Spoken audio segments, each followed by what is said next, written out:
दोस्तों, मेरा नाम डॉक्टर सतवीर सिंह है। हमारा ये यूट्यूब चैनल राना क्लासेस के नाम से है और आज हमारा जो प्रयास है वो ये है कि हमारा जो 12th क्लास की NCERT की सोशियोलॉजी है उससे हम शुरुआत कर रहे हैं और जो पेपर आपका इंडियन सोसाइटी के बारे में है उसका ब्रीफ इंट्रोडक्शन है, इंट्रोडक्टरी चैप्टर है, उसको हम यहाँ एक्सप्लेन कर रहे हैं। मुझे उम्मीद है कि ज़्यादा से ज़्यादा छात्र इस चीज़ से लाभान्वित होंगे और जो हमारा कोरोना पीरियड को ध्यान में रखते हुए ये वीडियो आपको दी जा रही हैं। कोई भी आपकी क्वेरी होगी तो यूट्यूब चैनल के माध्यम से, व्हाट्सएप के माध्यम से आप हमारे से कॉन्टैक्ट करके उन्हें एक्सप्लेन डिटेल कर सकते हैं। यहाँ पर थोड़ा सा मैं अपना इंट्रोडक्शन आपको दूँगा। ये आपका इंडियन सोशियोलॉजी पेपर है, क्लास 12th का है। मेरा नाम डॉक्टर सतवीर सिंह है। मैंने डॉक्टरेट किया है, PhD किया है, PDF की फेलोशिप मैंने ICSR से ली है और मेरा MPhil दिल्ली यूनिवर्सिटी से। ये मेरा ब्रीफ इंट्रोडक्शन है। हमारा जो कोचिंग सेंटर है राना क्लासेस के नाम से मेरठ में चलता है और हायर एजुकेशन की क्लास हम कंडक्ट कराते हैं। पर मैंने ये सोचा कि जो हमारे पास रिक्वायरमेंट आई हुई हैं वो 12th क्लास की जो NCERT है, 11th क्लास की NCERT, और जो मैं अपने बच्चों को सजेस्ट करता हूँ कि जो हमारा नेट की प्रिपरेशन है, JRF की प्रिपरेशन है, तो बच्चों को मैं यही सजेस्ट करता हूँ कि हमारा जो बेसिक है NCERT की बुक्स वो हमें कंडक्ट करनी होंगी और वो हमारा क्या है, बेसिक कॉन्सेप्ट हमारा आगे का क्लियर करती हैं। आप सभी बच्चे हैं जो इस वीडियो को देख रहे हैं वो शायद 10th 12th की कक्षा भी अटेंड कर रहे हों और मैं अपने बच्चों को ये रिकमेंड करता हूँ कि वो इन वीडियोज़ के थ्रू भी अपना बेसिक जो है सोशियोलॉजी का वो लेके चलें। अच्छा होगा, लाभान्वित होंगे बच्चे ज़्यादा से ज़्यादा। तो शुरुआत करते हैं। हमारा NCERT की 12th क्लास का इंडियन सोशियोलॉजी के नाम से हमारा जो एक सब्जेक्ट है उसको एक्सप्लेन करेंगे और मेरा ये प्रयास रहेगा कि 10-15 वीडियो के माध्यम से मैं आपकी ये बुक कवर कराऊं और अगर आपकी कोई क्वेरी होंगी फ्यूचर में तो आप हमारे से कांटेक्ट कर सकते हैं। तो स्टार्ट करते हैं। आपका जो स्टार्टिंग होता है वो ये हमारा दिया है, इंट्रोडक्शन है, introducing Indian society. Indian society का जो सिनेरियो है वो हमारी जो इंडिया के पर्सपेक्टिव में सोशियोलॉजी को इंट्रोड्यूस करना है। इस पूरे चैप्टर में आपका वही एक हमारी सोसाइटी क्या है उसके इंट्रोडक्शन के बारे में यहाँ पे एक छोटे स्तर पर समझाया गया है, पर बेसिक कॉन्सेप्ट इसमें बहुत महत्वपूर्ण है।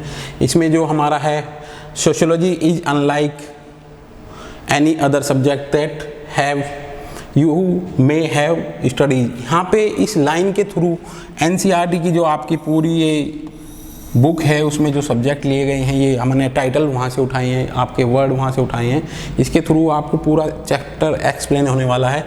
यहाँ पे हमने ये डिफरेंस करने के लिए बताया है कि सोशियोलॉजी का जो कॉन्सेप्ट है वो हमारा अदर सब्जेक्ट से किस प्रकार अलग है। सोशियोलॉजी को हम और सब्जेक्ट से अलग कैसे रखते हैं। बेसिक इंट्रोडक्शन आपको ज़रूरी है। सोशियोलॉजी क्या है, एक सब्जेक्ट है। सब्जेक्ट क्या है, हमारा यंग है ये, और डिसिप्लिन के अकॉर्डिंग अगर हम देखें तो सबसे ज़्यादा हमारा ये जो सब्जेक्ट है वो सबसे बाद में आया हुआ है सब्जेक्ट। और सोशियोलॉजी में हम बेसिकली क्या करते हैं, सोसाइटी का साइंटिफिक स्टडी करते हैं। तो सोशियोलॉजी को जब हम इंट्रोड्यूस कराते हैं तो हम बच्चों को बताते हैं कि जब फ्रांस की क्रांति हुई आपकी 1789 का हम जिक्र करते हैं यहाँ पे, तो उसके जो बदलाव आए फ्रांस की सोसाइटी में उनको स्टडी करने के लिए जो हमारे फादर ऑफ सोशियोलॉजी हैं अगस्त कॉम्ट, उनके जो गुरु थे सेंट साइमन, उन्होंने रिकमेंड किया कि एक अलग विषय के रूप में एक सब्जेक्ट स्थापित किया जाए और जिसको पहले हमने सोशल फिजिक्स के नाम से जाना। तो ये सोशल फिजिक्स आपका दिया गया था 1817 में एक नाम दिया गया सोशल फिजिक्स। सामाजिक भौतिकी नाम दिया गया था सबसे पहले 1817 में, और 1838 में अगस्त कॉम्ट ने जो नाम दिया है वो आपका सोशियोलॉजी दिया है। तो ये थोड़ा आपको ध्यान रखना है क्योंकि जो सोशियोलॉजी हम पढ़ रहे हैं तो वो हमारा इंट्रोडक्शन ज़रूरी है। और सोशियोलॉजी क्यों आया सब्जेक्ट के रूप में, क्योंकि एक हमारे पास इतना जो सेंट साइमन कहते थे वो ये कहते थे कि जो सोसाइटी में बदलाव है उनको स्टडी करने के लिए हमें एक अलग विषय की ज़रूरत है और इसीलिए हमारे सोशियोलॉजी की उत्पत्ति हुई है, समाजशास्त्र विषय की उत्पत्ति हुई है। और इसमें हम क्या करते हैं, सोसाइटी का हम साइंटिफिक स्टडी करते हैं। अब आगे थोड़ा एक्सप्लेनेशन होगा तो आपको और अच्छे समझ में आ जाएगा। इसमें जो चीज़ें हैं यहाँ पे यही चीज़ें हमने डिफ्रेंशिएट की हैं कि सोशियोलॉजी का स्टडी अगर हम करते हैं तो हम बचपन से लेकर के जो लर्निंग करते हैं और जो अदर सब्जेक्ट हैं उसे हम जीरो से लेकर के चलते हैं। जो पहली जो लाइन है ये रिफ्लेक्ट करती है आपकी। सेकंड लाइन है आपका, it is such as the integral part of the process of growing up knowledge about the society seem to be acquired naturally और automatically। ये वर्ड थोड़ी सी कॉम्प्लेक्स है, इसलिए मैं आपको यहाँ एक्सप्लेन करना चाहूँगा। जो हमारे बच्चे हैं 12th के जो बच्चे हैं वो थोड़ा सा कंफर्ट फील नहीं करेंगे, इसे मैं एक्सप्लेन कर रहा हूँ। यहीं एक्वायर्ड का मतलब होता है अर्जित, जो चीज़ें हमने अर्जित की है। अभी पहली लाइन को एक्सप्लेन करते हुए मैंने आपको बताया कि जो हमारे बच्चे हैं वो फैमिली में किनशिप की हम बात करते हैं। किनशिप एक टॉपिक है आपका सोशियोलॉजी में, नातेदारी एक टॉपिक है, मैरिज, फैमिली, किनशिप, ये बेसिक टॉपिक हैं। तो वो हम बचपन से सीखते हैं, और पर अलग कोई अगर हम फिजिक्स सब्जेक्ट पढ़ रहे हैं तो उसमें हम कोई जीरो से शुरुआत करते हैं। यहाँ पे जो हमने बताया कि यहाँ पे हम नॉलेज एक्वायर करते हैं, नेचुरली करते हैं और ऑटोमेटिकली करते हैं। अब यहाँ पे एक आपका इम्पोर्टेंट टॉपिक हमारा आ जाता है कि सोशियोलॉजी और कॉमन सेंस। कॉमन सेंस, तो कॉमन सेंस का और सोशियोलॉजी का क्या अंतर है? अब देखो कॉमन सेंस क्या है कि हमारी नॉलेज है जिसे हम पहले से ही जज कर रहे हैं चीज़ों को, जो हमने सोसाइटी से ली है वो हमारी एक कॉमन सेंस बनाती है। उस कॉमन सेंस के पर्सपेक्टिव से ही हम सोसाइटी की जो घटनाएं हैं उनका स्टडी करते हैं। पर सोशियोलॉजी के तहत जो हम घटनाओं का अध्ययन करते हैं वो हमारा क्या है? साइंटिफिक है। सोशियोलॉजी क्या है? साइंटिफिक है। और कॉमन सेंस क्या है? जो परसेप्शन हमारा सोसाइटी के थ्रू बना है वो कॉमन सेंस है। तो यहाँ पे यही चीज़ें हमने बताई हैं यहाँ पे कि जो क्या है, ये नॉलेज हमारी एक्वायर हुई है, ये हमारी क्या बनाएगी? कॉमन सेंस बनाएगी। जबकि सोशियोलॉजी के तहत हम क्या करते हैं? हम साइंटिफिक अध्ययन करते हैं। किसका? जो हमारा सोसाइटी है। इसके बाद आप देखोगे कि यहाँ पे क्या है? एग्जाम्पल दिया है हमने यहाँ पे, example of understanding point of view. एक हम आपको बताते हैं पॉइंट ऑफ व्यू या दृष्टिकोण, हम हिंदी में से बोल देंगे। किसी भी चीज़ के प्रति हमारा दृष्टिकोण कैसे तय होता है, उन चीज़ों का डिस्कशन भी इसमें किया गया है। पॉइंट ऑफ व्यू क्या होता है? पर्सपेक्टिव क्या होता है? पर्सपेक्टिव का मतलब है सीन थ्रू। पर्सपेक्टिव जिस एंगल से हम देखते हैं वो हमारा पर्सपेक्टिव होता है। तो यहाँ पे हमने बताया कि example of understanding point of view of about the poor person. यहाँ पे अभी हमने आपको दो चीज़ें बताई हैं, सोशियोलॉजी और कॉमन सेंस। कॉमन सेंस की अगर बात करें तो अगर हम किसी गरीब व्यक्ति को देखते हैं तो कॉमन सेंस के थ्रू हम ये कहते हैं कि ये व्यक्ति इसी लायक है। या देखोगे कि हम वहाँ ये नहीं फाइंड आउट करते कि इसके पीछे भी कुछ खोज होंगे। अगर हम सोशल पॉइंट ऑफ व्यू से देखते हैं, सोशियोलॉजी के थ्रू हम इस टॉपिक का अध्ययन करते हैं, किसका? पुअर पर्सन का। तो हम यहाँ पे क्या है? कारण पता हम इसका करते हैं। कारण क्या है उसका हम पता करते हैं, खोज क्या है और उस खोज का कारण। अब देखोगे ना, किसी भी क्षेत्र का अध्ययन हम करें, किसी भी फैमिली का अध्ययन हम करें, उसमें कुछ ऐसे साइंटिफिक खोज होते हैं जिसके कारण वो पुअर है। तो ये क्या है? ये हमारा कॉमन सेंस का और सोशियोलॉजी का डिफरेंशिएशन है। यहाँ पे एग्जाम्पल दिया है हमने किसके लिए? अंडरस्टैंडिंग करने के लिए, सोशियोलॉजी को, पॉइंट ऑफ व्यू को, कि यहाँ पे दिया है कि हम पुअर पर्सन के अकॉर्डिंग किस तरीके से उसका पर्सपेक्टिव देखेंगे, कॉमन सेंस से स्टडी करेंगे, तो हम ये कहते हैं कि ये चीज़ें प्री डिसाइड हैं। और अगर सोशियोलॉजिकल पॉइंट ऑफ व्यू से देखते हैं तो हम ये कहते हैं कि इसका एक साइंटिफिक खोज है। ठीक है, आगे चलते हैं। नेक्स्ट पीपीटी में आप देखोगे how sociology different from the other subject. आप देखोगे कि हम जब नेट का भी पढ़ाते हैं तो हमारा एक इंट्रोडक्टरी आपका चैप्टर है, उस इंट्रोडक्टरी चैप्टर में हमारा सोशियोलॉजी की उत्पत्ति कैसे हुई है, सोशियोलॉजी की बैकग्राउंड कैसे बनी, फ्रेंच रिवॉल्यूशन का हम जिक्र करते हैं। वहाँ पे एक पॉइंट है आपका कि सोशियोलॉजी का अदर साइंस से किस प्रकार का रिलेशन है। और वहाँ पे एक मैं आपको, जब नेट की क्लास आपकी आ जाएंगी प्रॉपर तरीके से, तो वहाँ पे हायरार्की ऑफ साइंस हम बताते हैं। अगस्त कॉम का कॉन्सेप्ट है वो, MAPCBS उसका एक टॉपिक है पूरा। यहाँ पे अगर देखोगे MAPCBS,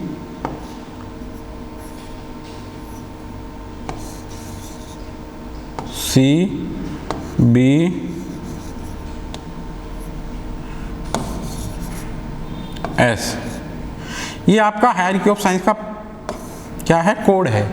जब मैं आपको नेक्स्ट क्लास दूंगा उसमें ये डिटेल में बताऊंगा कि सोशियोलॉजी हमारा सबसे बाद में सब्जेक्ट आया है और ये क्या है, ये डिपेंड किस पे है? बायोलॉजी पे।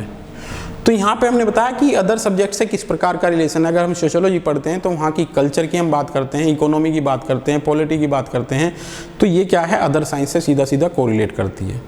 हिस्ट्री किसी सोसाइटी की क्या है, वहाँ का सोशल एस्पेक्ट क्या है, वो बिल्कुल घनिष्ठता से संबंधित है। तो हमने यहाँ पे बताया how sociology different from the other subject. तो अदर सब्जेक्ट में हमने इंट्रोडक्टरी में बताया कि सोशियोलॉजी हम पहले से थोड़ा सा हमारे माइंड में एक कॉमन सेंस होती है, उसे हम बेस बना लेते हैं कभी कभी, पर अदर सब्जेक्ट को हम बिल्कुल स्टार्टिंग से लेके चलते हैं, जीरो से लेके चलते हैं। यहाँ पे एक नेक्स्ट पॉइंट हमने डाला है, no child is expected to already known something about the history, geography, psychology और economics which they come to when they come to school. देखो कि यहाँ पे वही चीज़ें मैंने बताई हैं आपको कि सोशियोलॉजी क्या है कि जब बच्चा आता है सीखने के लिए तो कुछ चीज़ें से ऑलरेडी नॉन होती हैं और वो नॉन क्या करती हैं, कॉमन सेंस का आधार बनती हैं। अब आगे चल के हम बताएंगे कॉमन सेंस को हमें बाहर रख करके सोशियोलॉजिकल पॉइंट ऑफ व्यू से अध्ययन करना है। तो यहाँ पे हमने वो डिफरेंस दे दिया है किस तरीके से यह अलग है। इसके बाद में दिया this is the प्रीयर knowledge.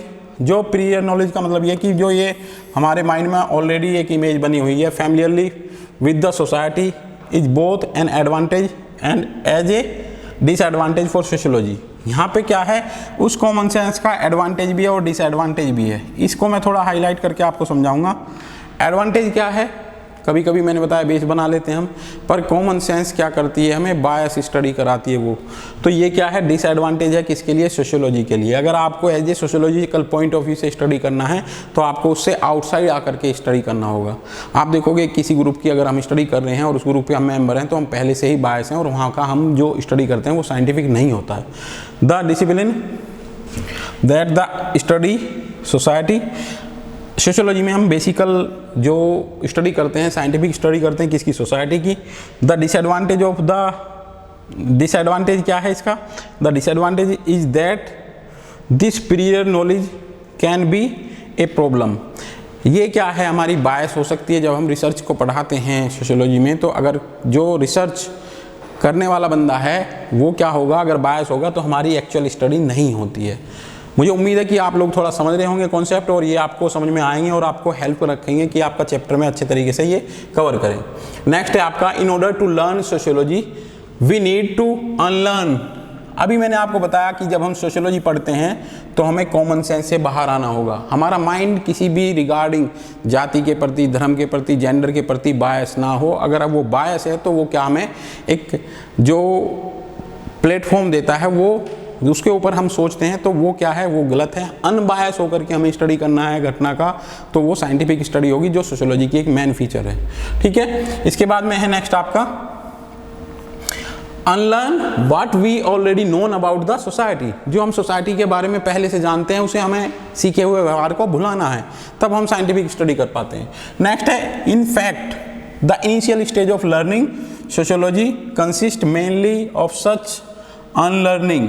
Unlearning का मतलब ये है कि हम जब सोशियोलॉजिकल पॉइंट ऑफ व्यू से किसी घटना का अध्ययन करते हैं तो हम ये सोच के चलें कि हम पहले से उस चीज़ के बारे में कोई चीज़ नहीं जानते हैं, तब हमारा अच्छे से स्टडी होगा।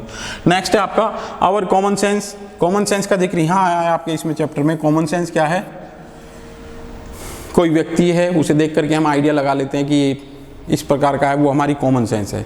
पर कभी कभी क्या होता है, बिल्कुल जस्ट उसके अपोजिट होता है। तो कॉमन सेंस हमारी सोशियोलॉजिकल पॉइंट ऑफ व्यू से स्टडी है, ये हम नहीं कह सकते। Our common sense is acquired from a particular view point. ये व्यू पॉइंट हमारी कॉमन सेंस कहाँ से तैयार होती है, जिस ग्रुप के हम मेंबर हैं उससे हमारी क्या है, ये नॉलेज तैयार होगी। जिस जाति के हैं, फैमिली स्ट्रक्चर क्या है, किस ज्योग्राफिकल रीजन में हम रहते हैं, वो हमारा क्या बनाएगा, कॉमन सेंस बनाएगा।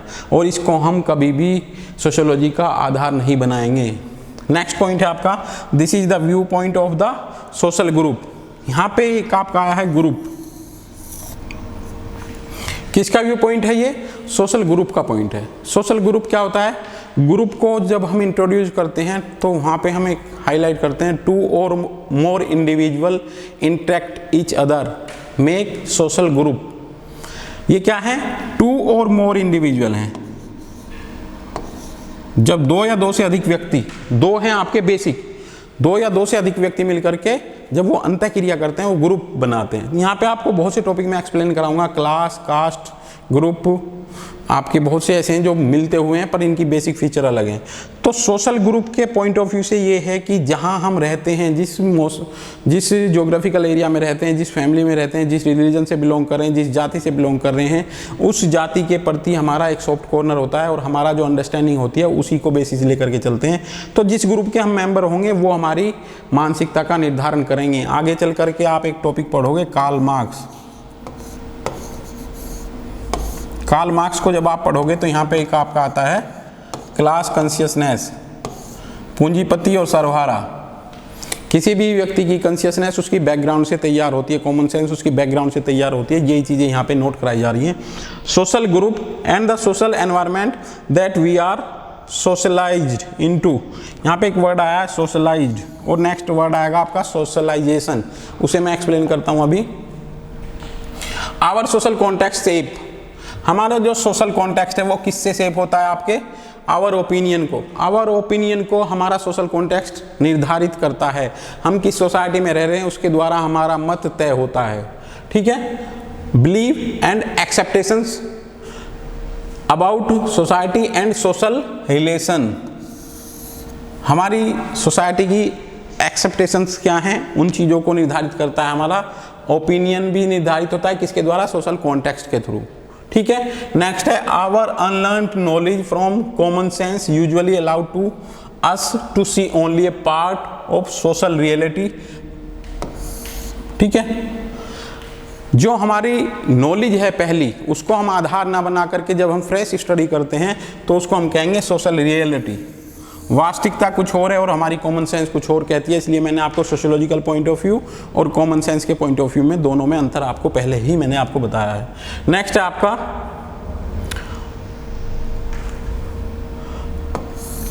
View point, towards the view point and interested of our own social group. देखोगे हमारा पॉइंट ऑफ व्यू किससे तैयार होता है कि हमारे सोशल ग्रुप के इंटरेस्ट क्या हैं। अभी मैंने आपको क्लास की बात बताई थी, क्लास क्या है, कार्ल मार्क्स के द्वारा दिया गया कॉन्सेप्ट है। हम जिस वर्ग के होंगे, अभी मैं एक कॉमन चीज़ें डिस्कस यहाँ पर आपसे करूँगा। एक इशू है हमारा, बड़ा हॉट इशू है, जब बच्चों के बीच में जाता है, बड़ा एक डिबेट का इशू है, आरक्षण।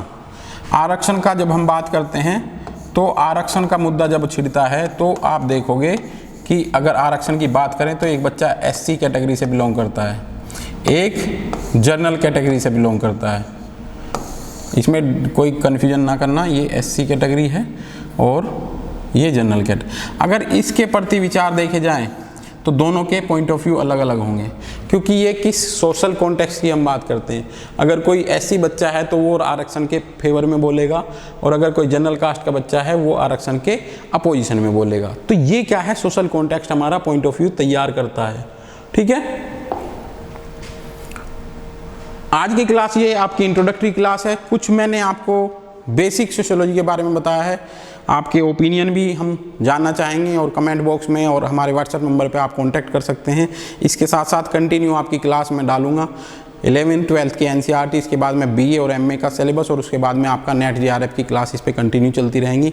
एक प्लेटफॉर्म आपको देने की तैयारी ये है कि एक प्लेटफॉर्म पे सभी बच्चों का एक सब्जेक्ट वहाँ पे कवर हो। मैं चाहूँगा कि आप हमारे चैनल को लाइक सब्सक्राइब करें और इसका बेल आइकॉन दबाना ना भूलें। Thank you for watching.